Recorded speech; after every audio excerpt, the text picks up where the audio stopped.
Live from New Delhi, you're watching DD India Live, India's voice to the world. I am Anil Thomas. Coming up in the next 30 minutes. Campaigning for the great Indian election gains momentum. Prime Minister holds roadshow in South India. Opposition leaders discuss election manifesto. Qatar says it is cautiously optimistic about the Gaza ceasefire talks. Adds that the next major objective of ceasefire negotiations is to send a counter-proposal to Hamas. And US Secretary of State Anthony Blinken lauds extraordinary expansion of defense ties with the Philippines. Foreign Minister Manalo thanks the US for support on recent incidents in the South China Sea.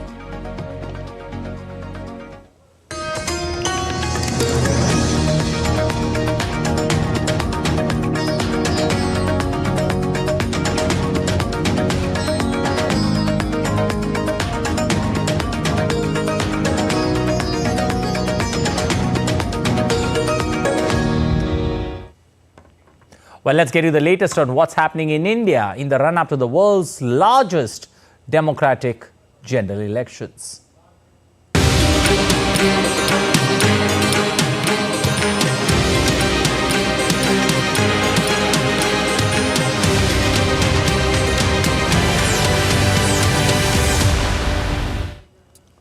Well, campaigning is gaining momentum for the forthcoming parliamentary elections in India. Leaders of various political parties have started holding rallies and public meetings to woo the voters. Prime Minister held a massive roadshow in the southern state of Kerala on Tuesday. The Prime Minister received a rousing welcome in the city of Palakkad in Kerala.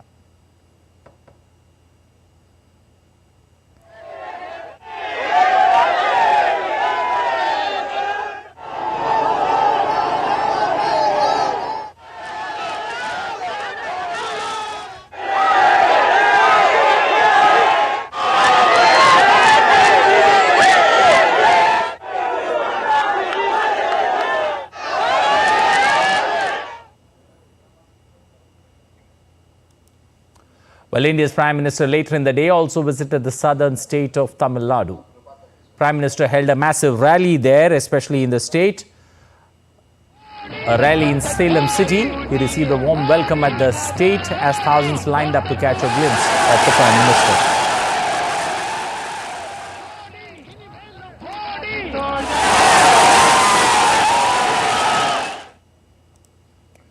Furthermore, the Prime Minister also addressed a gathering on the occasion. In a statement, he stressed that in Hindu Dharma, Shakti means mother power and women power.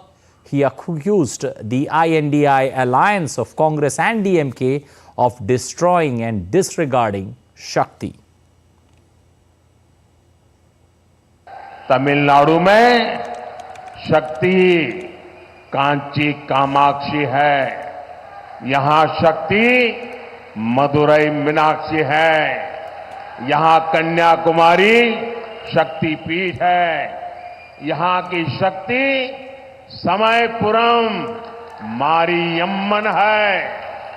Hindu धर्म में शक्ति का मतलब होता है मातृशक्ति, नारी शक्ति. कांग्रेस और डीएमके का इंडी अलायंस कह रहा है कि वो इसका विनाश करेंगे. The Congress Working Committee meanwhile met on Tuesday and deliberated thoroughly on the party's manifesto for the upcoming general elections. In his address to the Congress Working Committee, Congress President Mallikarjun Kharge said Congress workers in every village and town will have to rise to take their manifesto to every household. Former party chiefs Sonia Gandhi and Rahul also attended the meeting. The party is fighting the elections on the issue of five-fold or a five-point justice. This involves achieving justice for four key sections of the society: young, women, farmers and laborers, and achieving equal representation in every field. The party is giving 25 guarantees, 5 for each of the promised justices. They were announced by Congress President Mallikarjun Kharge and Rahul Gandhi earlier this year. The Central Election Committee is expected to clear the candidates list for the first phase of polls scheduled on 19th of April. The party has so far released the names of 82 candidates in fighting elections in 2 lists. हमारे कांग्रेस अध्यक्ष और राहुल जी ने पिछले 63 दिनों में 5 न्याय को लेकर 25 गारंटियों की घोषणा की है और आज इन गारंटियों के ऊपर और इससे आगे भी और अलग विषयों में हमारी आर्थिक नीति के लिए क्या न्याय का एजेंडा होना चाहिए, हमारे विदेश नीति के लिए क्या न्याय का एजेंडा होना चाहिए, हमारे संविधान के संरक्षण के लिए न्याय का एजेंडा क्या होना चाहिए, पर्यावरण को लेकर क्या न्याय एजेंडा होना चाहिए, इस पर बातचीत हुई. Well, as campaigning intensifies, political leaders are now gearing up to woo the masses, and the voters are preparing to send their best representatives to the House. Let's take a look at the issues that will play in the minds of the voters when they press the magic button of the EVM machine. As India gears up for general elections, political parties are also ready with the list of issues they wish to go to the voters with.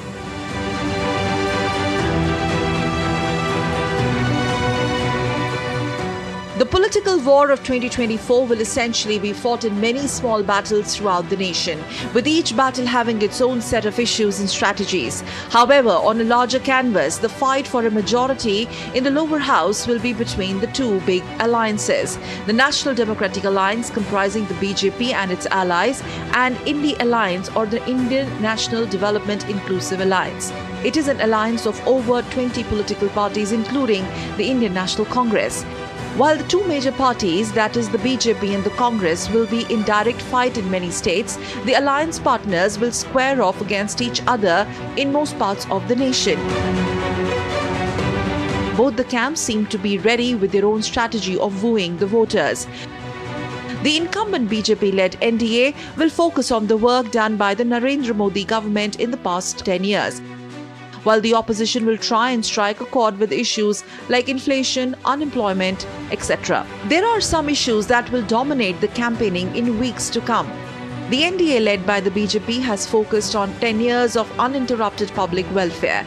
The BJP is ready with a long list of accomplishments that the party thinks will catapult it to the 3rd straight victory.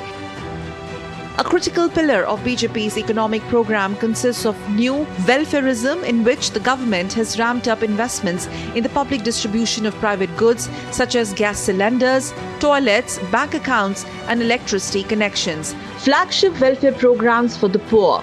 The Modi Guarantee has been a key campaign slogan for the BJP. The India Alliance ran a mass outreach program led by the Indian National Congress ahead of the upcoming general elections. The Bharat Jodo Nyaya Yatra began from the northeastern state of Manipur to end in the western Indian city of Mumbai. It aimed to raise the pitch for social, economical, political justice for the people of India. While Delhi Chief Minister Arvind Kejriwal has urged Delhi residents to vote for Indi Bloc for stronger representation in Parliament, promising inflated water bills will be waived within 15 days. The BJP is fighting opposition, which apart from India Alliance also includes regional satraps. The biggest state in terms of seats is UP or Uttar Pradesh, and here the fight is multi-cornered. BJP, India Alliance and BSP are the main players on the political pitch. Apart from this, there are pockets of political activity where the BJP will be in direct contest with many state parties that are fighting independently and have a powerful base with the voters. In West Bengal, BJP will be against the Trinamool Congress led by Mamata Banerjee. Increased GDP growth, construction of the Ram Temple in the holy city of Ayodhya, passage of Women's Reservation Bill, successful moon landing by Chandrayaan-3 are some of the highlights that the government will go to the masses with. The issues, both national and regional, are dynamic, and the political map of India will see many more issues which will pitch the parties against each other. Whichever party wins majority, democracy will once again emerge as the clear winner. Bureau Report, DD India.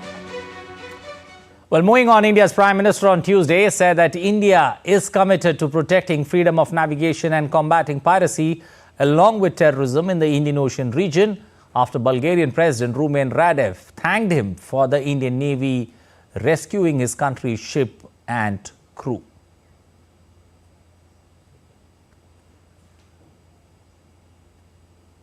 In a tweet, he said, and I quote, "Appreciate your message, President. We are happy that 7 Bulgarian nationals are safe and will be returning home soon. India is committed to protecting freedom of navigation and combating piracy and terrorism in the Indian Ocean region." Earlier, Bulgarian President Rumen Radev thanked Indian Prime Minister Narendra Modi for the rescue, saying, "My sincere gratitude to the Prime Minister for the brave action of Navy rescuing the hijacked Bulgarian ship Ruin and its crew, which included 7 Bulgarian citizens." Indian Navy on Sunday released a video showing rescue operations carried out over the weekend. During the operation, the Indian Naval Forces, including Special Commandos, seized a cargo vessel, rescuing 17 crew members. While all the 35 pirates surrendered, the Navy spokesperson said maritime operations by India reflect their commitment towards reinforcing peace and stability in the region.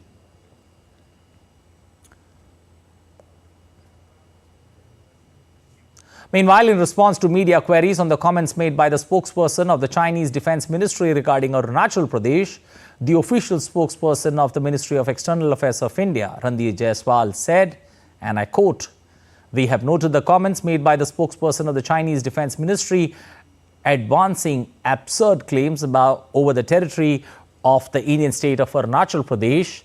Repeating baseless arguments in this regard does not lend such claims any validity. Arunachal Pradesh was, is, and will always be an integral and inalienable part of India. Its people will continue to benefit from the development programs and infrastructure projects."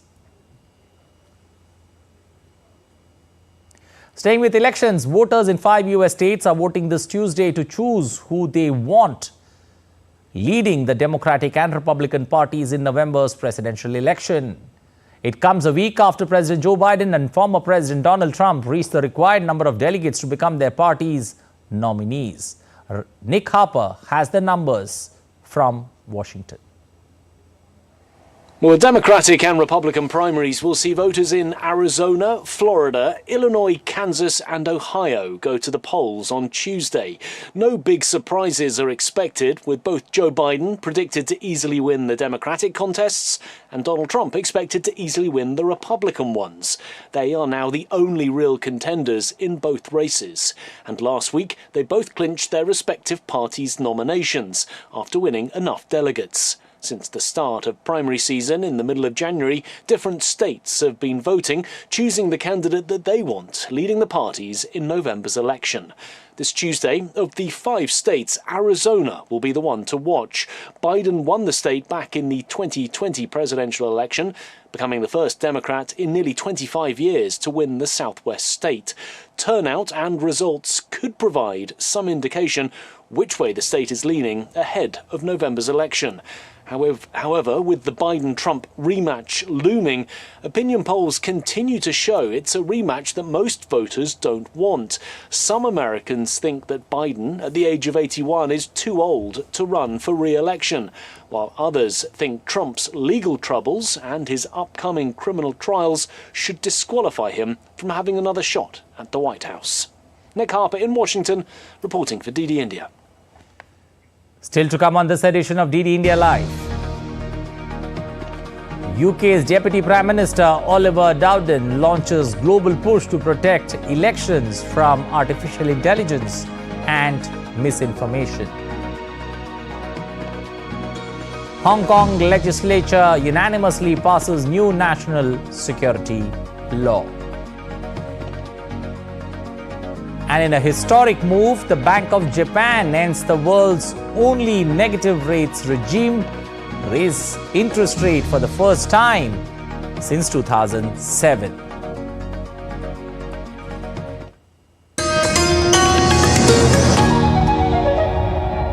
World that never stops, where information shapes our reality. One app stands out, helps you stay ahead of time. Introducing the DD India app, your gateway to a world of news right at your fingertips. Your most trusted source of news goes global, goes digital.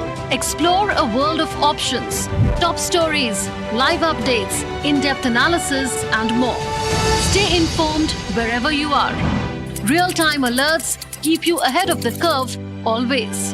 The DD India app, connecting you to the world one story at a time. Download now and explore the world of knowledge, insights.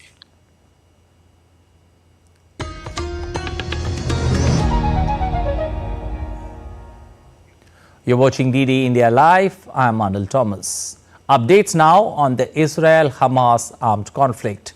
Qatar's Foreign Ministry spokesperson, Majid Al-Ansari, in his weekly briefing in Doha said that Qatar is cautiously optimistic about the Gaza ceasefire talks, and the next major objective of ceasefire negotiations will be to send a counter-proposal to Hamas. First of all, I don't think we are at a moment now where we can say that we are close to a deal. We are, as I said, we are cautiously optimistic because the talks have resumed, and that is a good thing, and we hope that that continues, and we hope to build upon that in the coming days. But it's still too early to announce any successes. So we remain, as I said, we remain hopeful. Well, Israel will send an interagency team to Washington to discuss a potential military operation in Gaza's southern city of Rafah. The decision was convened by Prime Minister Benjamin Netanyahu to US President Joe Biden over a call on Monday. The two leaders also focused on efforts to increase aid to Gaza. We discussed the latest developments in the war, including Israel's commitment to achieving all of the war's goals, eliminating Hamas, freeing all of our hostages, and ensuring that Gaza will no longer pose a threat to Israel, while providing the necessary humanitarian aid that will assist in achieving these goals. Well, during a press briefing, U.S. National Security Advisor Jack Sullivan said that President Joe Biden told the Israeli Prime Minister that he needs a coherent strategy for Gaza. The President told the Prime Minister again today that we share the goal of defeating Hamas, but we just believe you need a coherent and sustainable strategy to make that happen.